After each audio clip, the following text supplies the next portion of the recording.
Here in a storage closet in the indoor practice facility due to some weather problems outside, and joined by ESPN's Mike Sando. And just first wanted to ask you, what were you hoping to learn by coming out here to Denver? Well, I think it's a team that's pretty fascinating because it was going to be a good team whether or not they fired the coaches or changed the way they did. But with the offense changing, they're going to run up more. With a defense that I think is probably top 5 in the league, and people maybe around the country don't know it because the focus has been on what record is Peyton Manning breaking. I'm just really interested to see how a run game with a defense wins, because you look at the best teams in the league. Seattle's been winning that way. It helps you have to have the defense in the run game to have staying power and win consistently, unless your quarterback's just perfect every week, and that's hard to be.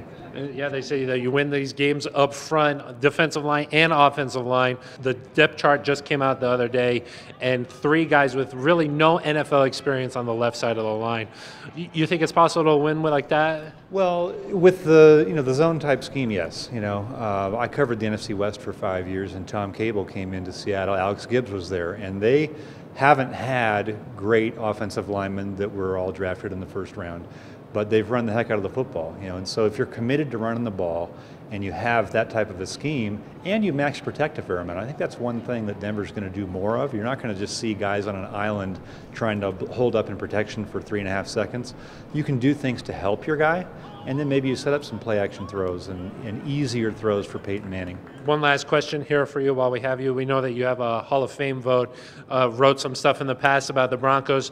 Do you see anybody next in line? We know that Terrell Davis got pretty close here this year.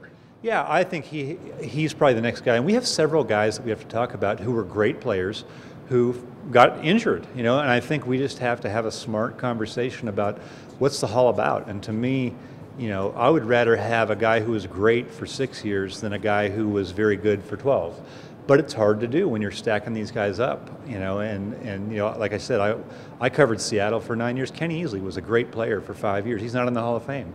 Maybe he has to wait for a senior committee type vote. I also think Steve Atwater, Randy Gradishar are 2 guys that I would like to see in the room and discuss a little more. Sometimes that's all it takes. Get in there a couple more times and you get some momentum.